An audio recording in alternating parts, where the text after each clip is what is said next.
بسم اللہ الرحمن الرحیم۔ السلام علیکم، میں ہوں آپ کا بھائی عباس حمدانی، آپ دیکھ رہے ہیں جعفریات ٹی وی۔ آج کا ہمارا موضوع گفتگو ہے نفسیت یا روحیت۔ اے طالبان روحانیات، جب بھی ایک جنرل روحانیت کی بات ہوتی ہے تو ہمارے ذہنوں میں کئی سوالات سر اٹھاتے ہیں۔ مثلاً روحانیت کیا ہے؟ روحانیت کب سے ہے؟ ہم قبل از تاریخ کے حوالے سے تو ان سوالات کے درست جوابات دینے کی پوزیشن میں نہیں ہیں، کیونکہ جس دور کے بارے میں ہمارے پاس کوئی مواد موجود ہی نہیں،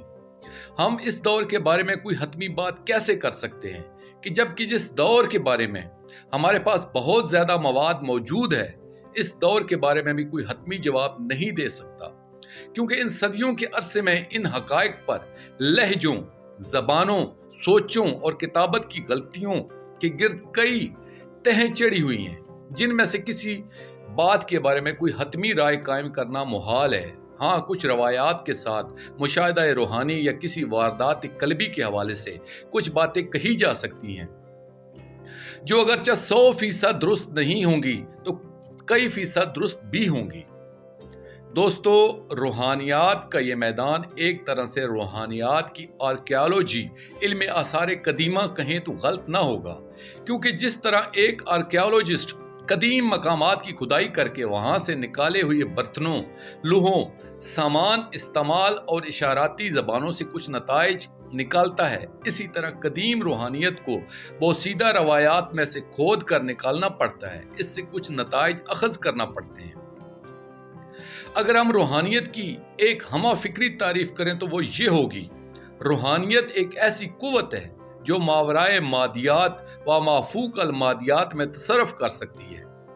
ہم قبل از تاریخ کے بارے میں پڑھتے ہیں کہ اس دور میں لوگ اوہام کا شکار تھے اور وہ ستارہ پرستی کرتے تھے، وہ اشجار پرستی کرتے تھے، وہ شمس و قمر کی پوجا کرتے تھے، وہ آگ کو پوجتے تھے، وہ دریاؤں ہواؤں کو پوجتے تھے، وہ درندوں جانوروں کی پرستش کرتے تھے، وہ بتوں کی پوجا کرتے تھے، اور اسی طرح آج بھی کئی مذاہب میں ان ماضی کے نظریات کی باز گشت سنائی دیتی ہے۔ خصوصی طور پر غیر سامی ادیان میں جیسا ہندو، بدھ،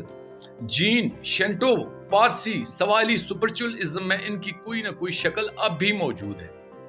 بات یہ ہے کہ ہمارے سامنے یہ پروپیگنڈا ہوتا ہے کہ ماضی کے لوگ پاگل تھے، جاہل تھے، اوہام پرست تھے، غیر متمدن تھے، پسماندہ تھے، اس لیے وہ ایسا کرتے تھے، جبکہ یہ ایک جارحانہ نظریہ ہے۔ بلکہ درست بات یہ ہے کہ وہ لوگ بھی متمدن تھے، مہذب تھے، بڑے بڑے علوم ہم نے انہی لوگوں سے ورثے میں پائے ہیں: علم نجوم، علم تعمیر، حربیات، علم طب، علم صلاح، علم عقاقیر، علم کشتیات، اوشیانوگرافی، کیلیگرافی، آرکیالوجی جیسے سینکڑوں علم ہم نے انہی لوگوں سے پائے ہیں جنہیں ہم جاہل، غیر متمدن، وحشی انسان کہتے ہیں۔ دوستو، ہمیں یہ دیکھ کر حیرت ہوتی ہے، اسلام اور یہودیت، عیسائیت وغیرہ کی عبادات کے اندر کئی ارکان عبادت وہی ہیں جو ان ماضی کے لوگوں کے تھے۔ مثلاً نماز میں ہم تکبیر کہتے ہوئے جس طرح ہاتھ اٹھا کر اللہ اکبر کہتے ہوئے واپس لاتے ہیں، قدیم بت پرست اسی طرح بتوں کے سامنے ہاتھ اٹھا کر کانوں تک لا کر واپس لاتے تھے۔ سجدہ، جو عبادت کا اہم ترین رکن ہے، یہ بھی بہت قدیم سے آ رہا ہے، رکوع فرانہ کے دور سے بھی قبل عبادت کے طور پر استعمال ہو رہا تھا۔ قعدہ یعنی دو زانو بیٹھنا بھی جناب نوح علیہ السلام سے قبل کے مظاہرہ پرست لوگوں کی عبادت کا حصہ تھا۔ دعا کے لیے ہاتھ اٹھانا اور انہیں آپس میں جوڑنا، یہ بھی قدیم قبل از نوح علیہ السلام کی عبادت کا حصہ ہے۔ قربانی کا تصور جناب آدم علیہ السلام کے زمانے سے شروع ہو گیا تھا، جو ہر مذہب میں جاری رہا۔ حج کے مناسک کو دیکھیں تو ان میں ایک کسی نہ کسی ماضی کے مذہب کا حصہ نظر آتا ہے،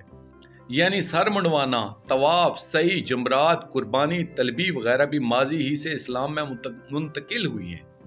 اب یہ باتیں بھی ہمیں اس راز سے آگاہ کرتی ہیں کہ ماضی کے لوگوں میں بھی کسی نہ کسی نبی کی تعلیم جاری رہے تھے، ورنہ اسلام یا کوئی بھی الہی مذہب ان چیزوں کو اپنے دین کا حصہ نہ بناتا، بلکہ سجدہ یا رکوع یا سجود ہیں، یہ سب ماضی کے انبیاء من اللہ کی تعلیم تھی، جو ان مذاہب میں موجود تھیں، جنہیں ہم آج کفر و شرک و باطل یا جہالت و تہمات کا نام دیتے ہیں۔